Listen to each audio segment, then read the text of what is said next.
man, and I have a lot of empathy for people going through all the stress that's going around these days.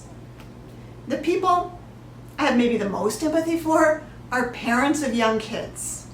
It is stressful to be a parent with all the many demands for your attention, and it's doubly stressful when your kids are going through hard times as well.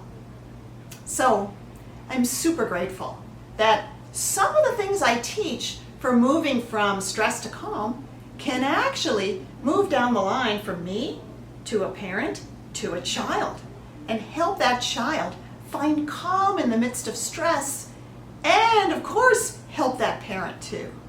In fact, it blows my mind when that happens, and it makes me feel like life is really worthwhile. To show you what I mean, I want to tell you about my student Liza. Liza took my training and started using it right away in her work as a psychotherapist. She really appreciates the way this work lets her support her clients in building up a strong, calm self.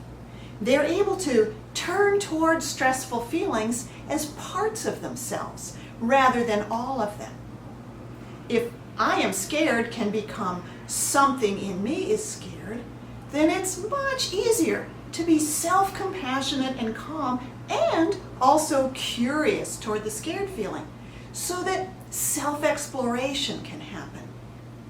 But Liza had no idea she was starting to use this parts language at home as well. And the impact that was having on her kids, she didn't have a clue about that until one day she found out quite by accident. So Liza is the mom of two energetic boys, age 5 and 10.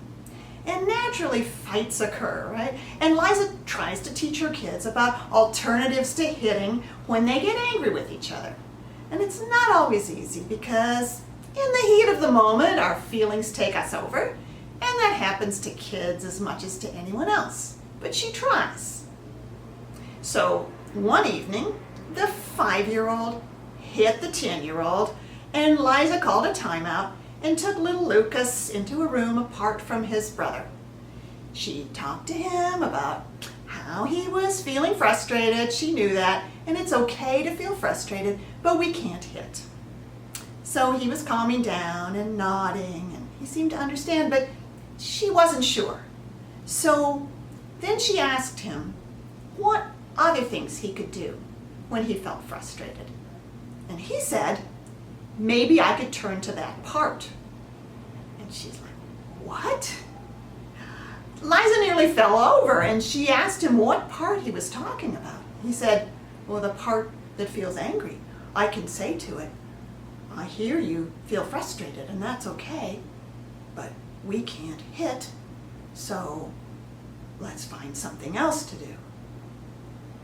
Oh my gosh. So later, when she was telling me about this moment, Liza said, to hear my son be able to have a self-in-presence moment at a young age gives me so much comfort that he'll be able to have and nurture that relationship with himself as he continues to grow. What does that mean, a self-in-presence moment? Well, self-in-presence is the ability that any of us have when we're calm to turn toward our feelings instead of being taken over by them. It's the ability that Liza has been cultivating in her clients and didn't know she was also nurturing in her son. When we can be self-in-presence, we might feel angry, but we also know that we're more than our angry feelings. So we can make wise choices about action instead of being carried away. And we can be calm even though a part of us is stressed. Wouldn't this be an amazing world if more people could be self-in-presence with their angry and frustrated feelings? Well, here's how we could model for our kids a helpful way to respond to their angry feelings just like Lucas did. 1, when you feel angry or frustrated, use this language. A part of me feels angry, or something in me feels frustrated.